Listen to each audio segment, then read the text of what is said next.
নবম শ্রেণীর গণিতের প্রশ্নপত্র ফাইনালের। তো তোমাদের ফাইনালের ক্লাস 9-এর গণিতের যে প্রশ্নপত্রটি 2024-এর জন্য হয়েছে তা তোমাদের সামনে তুলে ধরবো। কাজেই যারা ক্লাস 9-এর ছাত্রছাত্রী রয়েছে, যাদের এখনো পর্যন্ত স্কুলে পরীক্ষা শুরু হয়নি, তোমরা জানতে চাইছো যে কেমন ধরনের প্রশ্ন তোমাদের 2024 শিক্ষাবর্ষে আসতে পারে, তারা অবশ্যই ভিডিওটি দেখে নাও। এই যে প্রশ্নপত্রটি তোমরা দেখতে পাচ্ছ, এটা হচ্ছে কিন্তু 2024 সালে। এখানে স্পষ্ট দেখতে পাচ্ছ যে থার্ড সামেটিভ ইভ্যালুয়েশন 2024 লেখা রয়েছে, মানে তোমাদের এটা হচ্ছে এই বছরের 2024 সালের প্রশ্ন। তোমাদের এই প্রশ্নটি 90 নম্বরের হয় এবং কত নম্বরে কি প্রশ্ন আছে দেখে নাও, এবং কোন কোন ধরনের প্রশ্নগুলো রয়েছে তাও একটু দেখে নাও। সময় থাকছে তোমাদের 3 ঘন্টা, 15 মিনিট হয়তো দেওয়া হয়, কোনো কোনো স্কুলে দেওয়া হয় 15 মিনিট কোশ্চেন পেপার পড়ার জন্য। তাছাড়া তোমাদের এমনিতেই সময় বরাদ্দ থাকে 3 ঘন্টা। ঠিক আছে, তো তোমাদের কি কি অঙ্ক এসেছে একটু ভালোভাবে দেখে নাও। প্রথম যে অঙ্কটি তোমাদের এসেছে, দেখে নাও যে এখানে তোমাদের 14টা এমসিকিউ। প্রথম তোমাদের থাকছে 14টা এমসিকিউ, প্রতিটি মান থাকছে 1 করে, টোটাল থাকছে এখান থেকে 14 নম্বর। তো কি কি রয়েছে আমি অঙ্কগুলো পড়ছি না, কারণ পড়লে প্রতিটা অঙ্ক যদি পড়ে পড়ে বলতে হয় তাহলে ভিডিওটা অনেক লং হয়ে যাবে। তো এতটা পড়ার দরকার নেই, আমি জাস্ট দেখিয়ে দিচ্ছি, তোমরা স্টেপ বাই স্টেপ দেখে নাও যে কোন কোন ধরনের অঙ্কগুলো এসেছে, এবং সেগুলো তোমরা ইম্পর্টেন্ট হিসাবে প্র্যাকটিস করে যাও, তোমাদের স্কুলে হয়তো আসতে পারে। ঠিক আছে, তো এখানে একের দাগে দেখো 14টা অঙ্ক রয়েছে। প্রথমের অঙ্কটি কিন্তু তোমাদের একদম ফার্স্ট অধ্যায় বাস্তব সংখ্যা থেকে এসেছে। হ্যাঁ, প্রতিটা অঙ্ক কিন্তু খুব ভালো ভালো অঙ্ক এসেছে, এবং আমাদের সাজেশন থেকে মোটামুটি অধিকাংশ অঙ্ক এখানে কমন এসেছে। ঠিক আছে, অনেক অঙ্ক কমন এসেছে। আচ্ছা, এই যে অঙ্কটা দেখো, সূচকের অঙ্কটা, এটা কিন্তু খুব সুন্দর, খুব ভালো একটা অঙ্ক। এই অঙ্কটা খুব ভীষণ ভালো অঙ্ক। এবং এই যে এক্স এর অঙ্কটা, মানে 10-এর যে এমসিকিউটা রয়েছে, এটা খুব ইম্পর্টেন্ট অঙ্ক এবং ভালো অঙ্ক। ঠিক আছে, তারপরে দেখো 11 নম্বর অঙ্ক, এই যে 12 নম্বর অঙ্ক সূচক থেকে দিয়েছে, এটাও খুব ভালো অঙ্ক এবং ইম্পর্টেন্ট অঙ্ক আসার মতো। 13 নম্বর যে অঙ্কটা রয়েছে রাশিবিজ্ঞান থেকে, এটাও খুব ভালো অঙ্ক, ইম্পর্টেন্ট অঙ্ক। ঠিক আছে, আচ্ছা এরপর দেখো 14 নম্বর অঙ্ক। তাহলে এই যে এটা ছিল তোমাদের 14টা এমসিকিউ প্রশ্ন, দেখলে তোমরা। আচ্ছা, এরপর হচ্ছে তোমাদের থাকছে 2 নম্বরের প্রশ্ন। 2 নম্বরের প্রশ্ন মানে তোমাদের গ্রুপ বি। 2 নম্বরের প্রশ্ন থাকে তোমাদের 13টি। ঠিক আছে, 13টি থাকছে 2 নম্বরের প্রশ্ন, মানে 13 2 26 নম্বর। তোমাদের এখান থেকে 26 নম্বরের প্রশ্ন আসবে, মানে 2 নম্বরের। ঠিক আছে, 13টি প্রশ্ন। প্রথম দেখো, প্রথমে যে প্রশ্নটি কিন্তু এটা অঙ্ক নয়, মানে জাস্ট একটা দিয়েছে, দুটি অমূল্য সংখ্যা লেখো যাদের যোগফল মূল্য সংখ্যা, মানে তোমাকে জাস্ট অম্ল সংখ্যা দুটি লিখলে নম্বরটা দেওয়া হবে। ঠিক আছে, তো খুব ভালো প্রশ্ন করা হয়েছে। এতে 4-এর অঙ্কটা কিন্তু ভীষণ গুরুত্বপূর্ণ একটা অঙ্ক। ভীষণ গুরুত্বপূর্ণ অঙ্ক করে যাবে। আচ্ছা, তারপর এই যে 3-এর অঙ্কটা, হ্যাঁ, ক্রয় মূল্যের ওপর 20% লাভ হলে বিক্রয় মূল্যের উপর লাভ কত, মানে লাভ ক্ষতি দিকে যে অঙ্কটা দিয়েছে, ভীষণ গুরুত্বপূর্ণ অঙ্ক। হ্যাঁ, এগুলো। তারপর এই যে 5-এর দাগের যে অঙ্কটি রয়েছে, হ্যাঁ, তারপর হচ্ছে এই টাইপের কিন্তু অঙ্ক এখন দিয়ে দিচ্ছে, আগে কিন্তু দিত না। এই যে পরিসংখ্যা বহুভুজ কাকে বলে, এই ধরনের যে অঙ্কগুলো রয়েছে 2 মার্কসের কিন্তু টুকি ছোট ছোট দিয়ে দিচ্ছে এই ধরনের অঙ্কগুলো। ঠিক আছে, তো সুতরাং বলবো যারা 9-এ পড়ছো, অবশ্যই উদাহরণে দেখবে 1-2 জায়গায় সংজ্ঞা দেওয়া থাকে, বা উদাহরণের ইম্পর্টেন্ট যে অঙ্কগুলো সেগুলো অবশ্যই কিন্তু দেখে যেও। ঠিক আছে, আচ্ছা এর পরবর্তী অঙ্কগুলো দেখে নাও কেমন ধরনের অঙ্ক রয়েছে। বহুপদী সংখ্যামালা থেকে এই অঙ্কটা খুব ইম্পর্টেন্ট, ভালো অঙ্ক। এবং এই যে অঙ্ক রয়েছে 11-এর অঙ্কটা সমতুল্য ছাড়, মানে তোমাদের লাভপতি চ্যাপ্টার থেকে অঙ্ক। এখানে দেখবে সমতুল্য ছাড়ের উপর দুটো অঙ্ক আছে, একটা তোমাদের এক্সারসাইজ থেকে, একটা উদাহরণের থেকে। দুটি অঙ্ক যদিও একই, তাও তোমরা দুটি অঙ্ক দেখে রাখবে। ঠিক আছে, রাশিবিজ্ঞান থেকে অঙ্ক দিয়েছে, এবং এটা দিয়েছে যে আরেক কোন মানের জন্য সমীকরণের সমাধান সম্ভব নয়। ভীষণ গুরুত্বপূর্ণ অঙ্ক দিয়েছে, প্রতিটা অঙ্ক ইম্পর্টেন্ট অঙ্ক, এবং খুব ভালো ভালো অঙ্ক দেওয়া হয়েছে। এবং এক্ষেত্রে কোনো রকম অপশন দেয়নি। তোমাদের স্কুল থেকে হয়তো অপশন দিতেও পারে, হয়তো 15টা অঙ্ক দিল, যে কোনো 13টা করতে দিতে পারে। এখানে 13টাই অঙ্ক দিয়েছে, কোনো এক্সট্রা অপশন এখানে দেওয়া হয়নি। আচ্ছা, এরপর হচ্ছে 3-এর দাগে। 3-এর দাগে দেখো, দেখো এখানে যে তোমাদের মার্কস থাকছে 4 নম্বর, এবং এক্ষেত্রে দুটি অঙ্ক দেওয়া থাকে। ঠিক আছে, একটা অঙ্ক থাকবে তোমাদের বাস্তব সংখ্যা থেকে, আর একটা অঙ্ক থাকবে তোমাদের লাভ ক্ষতি দিকে। এবার এই দুটোর মধ্যে অর থাকে, তোমরা যদি কেউ বলো যে আমরা বাস্তব সংখ্যা থেকে করে যাব, তাও হবে। কেউ যদি বলো লাভ ক্ষতি থেকে করে যাবো, তাও হবে। কিন্তু অধিকাংশ ছেলে মেয়ে কি হয় না, বাস্তব সংখ্যা থেকে করে যায়, কারণ লাভ ক্ষতিটা তাদের কাছে অনেক টাফ বলে মনে হয়, একটু কঠিন বলে মনে হয়। তো তোমরা দুটোর মধ্যে অপশন পাবে, যেটা ইচ্ছা করতে পারো। তো যদি বাস্তব সংখ্যা থেকে করো, তাহলে এই অঙ্কটি তোমাদের একমাত্র আসবে সংখ্যা রেখায় √3 স্থাপন অথবা √5 স্থাপন, এগুলো কিন্তু আসবে। ঠিক আছে, আচ্ছা এবার হচ্ছে 4-এর দাগে। 4-এর দাগে দেখো প্রশ্নমান থাকছে 3, যে কোনো দুটোর মধ্যে যে কোনো একটি করতে হবে। ঠিক আছে, এখানে উৎপাদক দিয়েছে তোমাদের বহুপদী সংখ্যামালার। হ্যাঁ, তো এখানে ওই অধ্যায় থেকে দেওয়া হয়েছে দুটি অঙ্ক, তার মধ্যে যার যেটা সুবিধা হবে সেটা করতে হবে।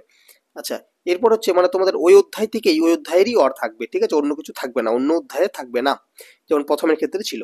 এবার হচ্ছে 5-এর দাগের, 5-এর দাগের যে প্রশ্নটি আছে তার মান থাকবে কিন্তু 3, মানে এই দুটোর মধ্যে যে কোনো একটা করতে হবে। এই দুটি অঙ্ক কিন্তু ভীষণ গুরুত্বপূর্ণ অঙ্ক, ঠিক আছে। এই উৎপাদক বিশ্লেষণের ক্ষেত্রে আমি বলে যাব, তোমরা একটু বেশি বইয়ের যে উদাহরণের উৎপাদক বিশ্লেষণগুলি দেওয়া আছে সেগুলো একটু বেশি করে প্রকাশ করবে, এবং তোমাদের উৎপাদক বিশ্লেষণের একদম শেষের, মানে ওই অধ্যায়টার একদম শেষের যে পেজটি আছে যেখানে তোমাদের 2 মার্কসের প্রশ্নগুলি দেওয়া রয়েছে, এমসিকিউ গুলি দেওয়া রয়েছে, সেই পেজটার যে উৎপাদক বিশ্লেষণগুলি আছে তোমাদের টেক্সট বইয়ের, সেগুলো একটু বেশি ভালো করে দেখে যাবে, কারণ ওইখান থেকে অঙ্ক দেওয়ার চান্স সবচেয়ে বেশি রয়েছে। আচ্ছা, এর পরবর্তী দেখো, এগুলো হচ্ছে 6-এর দাগে। 6-এর দাগের এখানে লেখচিত্রের সাহায্যে সমাধান দিয়েছে, ঠিক আছে। এখানের মধ্যে দুটো দিয়েছে, যে কোনো একটা করতে বলেছে, ঠিক আছে। মানে এইখান যে কোনো একটি প্রশ্ন উত্তর দাও, মানে এটাও এইখান থেকেও করতে হবে। তো এখানে একটা দিয়েছে, আচ্ছা এখানে দুটো সমীকরণ দেওয়া হয়েছে, দুটি সমীকরণ দেওয়া হয়েছে, যে কোনো একটা করতে বলেছে, নম্বর থাকবে তোমাদের 4, এখানে করে তোমাদের গ্রাফ পেপারে পুট করতে হবে। আচ্ছা, 7-এর দাগের এখানে যে কোনো একটা করতে বলেছে এবং মার্কস থাকছে 3, ঠিক আছে। যে কোনো পদ্ধতি এখানে কিছু বলেনি, সমাধান করতে বলেছে, তো তুমি যে কোনো পদ্ধতিতে করতে পারো। যদি কোনো পদ্ধতি এখানে মেনশন করে দিত যে অপনয়ন পদ্ধতি, তুলনামূলক পদ্ধতি, তাহলে তোমাকে সেই পদ্ধতি দিয়ে করতে হতো। যেহেতু এখানে কিছু বলেনি, শুধুমাত্র বলে যে সমাধান করো, সুতরাং তুমি যে কোনো পদ্ধতিতে সমাধান করতে পারো। আচ্ছা, 8-এর দাগে যে প্রশ্নটি রয়েছে, 8-এর দাগে দেখা যায় কি রয়েছে। 8-এর দাগে যে প্রশ্নটি রয়েছে তার মান রয়েছে কিন্তু 3। এটা হচ্ছে সমীকরণ গঠন সমাধান, ওই অধ্যায় থেকে রয়েছে 3। এবং এখানে দেখো, প্রথমের অঙ্কটা আমাদের সাজেশন থেকে যদিও কমন আসেনি, কিন্তু দ্বিতীয় অঙ্কটা কিন্তু একদম কমন অঙ্ক, তোমাদের বইয়ের অঙ্ক। তো সেখান থেকে যে সমস্ত অঙ্কগুলো ইম্পর্টেন্ট রয়েছে অবশ্যই একটু দেখে যাও, সেখান থেকে অঙ্ক আসার চান্স রয়েছে। যদি তোমাদের কাছে সাজেশনটা না থাকে আমাকে কমেন্টে জানাও, আমি চেষ্টা করবো সাজেশনটা তোমাদের সামনে আবারও একবার তুলে ধরার, শেষ মুহূর্তে যে সাজেশন সেটা তোমাদের সামনে তুলে ধরার, যাতে যারা অঙ্কতে দুর্বল তারা যেন একটু হলেও করে আসতে পারো। আচ্ছা, এরপর হচ্ছে 9-এর দাগে। 9-এর দাগে দেখো, এখানে যে কোনো একটি অঙ্ক তোমাদের করতে হবে, সরল করো, তোমাদের সূচক থেকে দেওয়া হয়েছে, ঠিক আছে। এখানে নম্বর থাকছে 3। তো এই প্রথমে যে অঙ্কটি রয়েছে ভীষণ গুরুত্বপূর্ণ অঙ্ক, এই ধরনের অঙ্কগুলো দেখে যাবে। হ্যাঁ, এখানে ইম্পর্টেন্ট অঙ্ক একমাত্র সূচক থেকে দেওয়া হয়, সুতরাং দেখে যাবে একটু ভালো হবে। আচ্ছা, 10-এর দাগে রয়েছে 3 নম্বর থাকছে লগারিদম থেকে অঙ্ক দেওয়া হয়। আমি এই প্রথমের অঙ্কটা সাজেশনে দিয়েছিলাম, ঠিক আছে। দ্বিতীয় অঙ্কটি আমি দিইনি, তো প্রথমের অঙ্কটা আমি দিয়েছিলাম, সুতরাং এই অঙ্কটা একটু ভালোভাবে দেখে যাও। এখানে লগারিদমের সাথে লগারিদম অধ্যায়ী অর থাকে, দুটোর মধ্যে যে কোনো একটা করতে হবে, নম্বর থাকবে তোমাদের 3।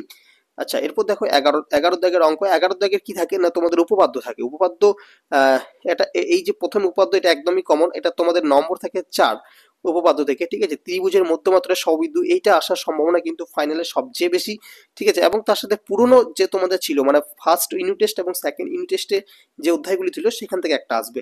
সুতরাং কেউ যদি বলো যে আমি সমবিন্দু সংক্রান্ত উপপাদ্য ওই অধ্যায় থেকে 3টি আমি উপপাদ্য দেখে যাব, তাহলে কিন্তু তোমাদের এনাফ।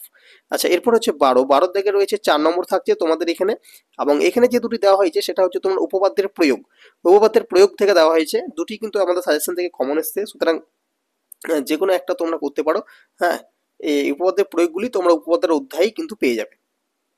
আচ্ছা, এরপর রয়েছে 13 দাগে। 13 দাগে রয়েছে তোমাদের সম্পাদ্য। এখানে তোমাদের সম্পাদ্যের জন্য নম্বর থাকছে 3 নম্বর। এটা যদি অনেক স্কুলে 5 নম্বর দেওয়া হয়, এটা স্কুল ভ্যারি করে কত নম্বর তারা কোশ্চেনের জন্য বরাদ্দ করবে, এটা নিজস্ব ব্যাপার, সেট তারা নিজেরা বানায়।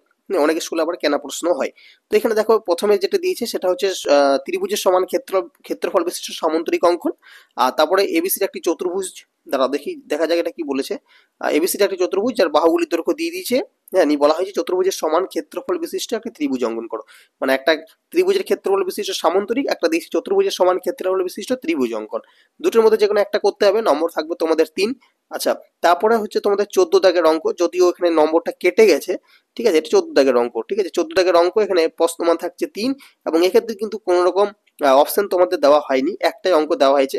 অনেক স্টুডেন্ট কিন্তু অপশনও দিতে পারে, ঠিক আছে। এটা ত্রিভুজের ক্ষেত্রফল থেকে দিয়েছে অঙ্কটা। এই অঙ্কটা কিন্তু ভীষণ গুরুত্বপূর্ণ অঙ্ক, ভালোভাবে দেখে যাও। আচ্ছা, এরপর হচ্ছে 15 দাগের পরিমিতি থেকে অঙ্ক দেওয়া হয়েছে। পরিমিতি থেকে 3 নম্বর করে থাকে এক একটা অঙ্ক। তো তোমাদের এখানে 3টি অঙ্ক দেওয়া হয়েছে, এখান থেকে যে কোনো 2টি অঙ্ক করতে হবে, তোমাদের নম্বর থাকবে 6। তো প্রথম অঙ্ক, দ্বিতীয় অঙ্ক, তৃতীয় অঙ্ক, এই যে দ্বিতীয় অঙ্কটা রয়েছে এটা কিন্তু ভীষণ গুরুত্বপূর্ণ, বেশিরভাগ স্কুলে এই অঙ্কটা আসতে দেখা যায়। সুতরাং তোমরা এই 3টি অঙ্ক খুব ভালোভাবে করে যাও। আচ্ছা, এবার হচ্ছে একদম শেষে যেটা হচ্ছে 16 দাগের। এখানে কিন্তু তোমাদের শুধুমাত্র যে এখানে বহুভুজ অঙ্কন দিয়েছে তা নয়, এখানে এর সাথে, মানে এটা রাশিবিজ্ঞান থেকে দিয়েছে, তোমাদের এটার জন্য নম্বর বরাদ্দ থাকে 4। তবে এর সাথে আর একটা অপশন অবশ্যই দেয় বেশিরভাগ স্কুলেই, ঠিক আছে? তো সেখান থেকে তোমরা একটু ভালোভাবে প্র্যাকটিস করে যাবে এই রাশিবিজ্ঞান থেকে, এবং মানে তোমাদের বহুভুজ অঙ্কটাই বেশি, আয়তলেখা অঙ্কন এবং বহুভুজ অঙ্কন এই দুটি বেশিরভাগ দেওয়া হয়, এবং এই অধ্যায় থেকে যে 2 মার্কসের অঙ্কগুলো রয়েছে না, একটু ভালো করে দেখে দিও। তো এই ছিল তোমাদের 9 এর ফাইনালের প্রশ্নপত্র। আশা করছি ভিডিওটা তোমাদের ভালো লাগবে এবং অনেক উপকারে লাগবে তোমাদের ফাইনাল পরীক্ষার জন্য।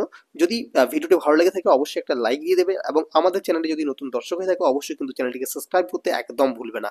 চলো দেখা হচ্ছে নেক্সট ভিডিওতে। আজকে ভিডিও এই পর্যন্তই। ধন্যবাদ সকল।